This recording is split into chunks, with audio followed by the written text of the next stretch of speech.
Alright, here we are in lesson 10.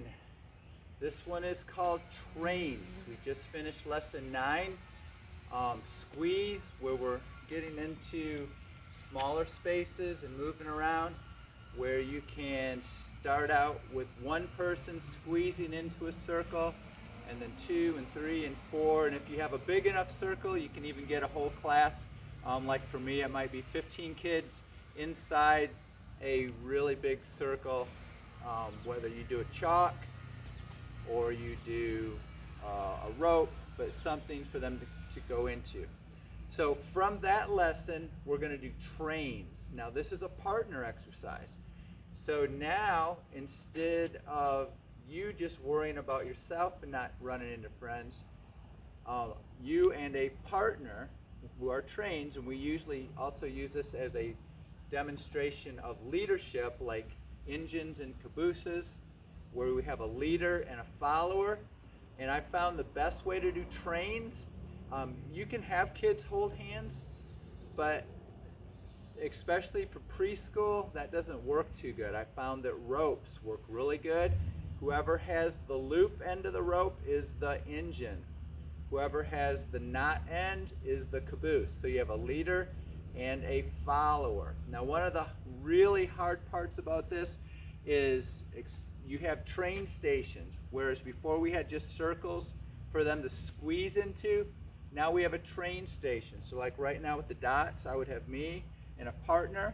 If I'm the engine and they're the caboose, we're in our train station. I'll say, trains, leave your stations.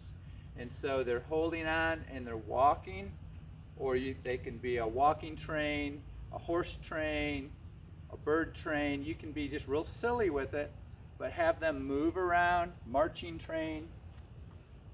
But then you'll say, trains, go back to your stations. Now ideally they're going to go back to the same train station, and that prevents a lot of problems with kids fighting over space. So, but whatever train station you have, they get back into it, and then they change. If you were the engine, now you're the caboose. So, and then you're going to go, trains, leave your stations, and they're going to be following, moving in space with the partner. So that, and then you got to make sure, like sometimes kids don't pay attention and they want to try to go through another train. So they do have to pay attention, spatial awareness, but now they're doing it with a partner.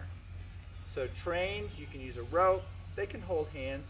It can be a scarf, bandana, something. It could be a stick, maybe they hold a stick. But something to get them to recognize that, hey, I've got this, I'm the leader, you have to follow me. I found that also when you say trains, go back to your stations, a lot of times the caboose wants to race the engine back. So you have to get them to understand that they are leading and following, and to make sure that they're a good leader and a good follower, and then they're going to take turns. All right, really easy lesson.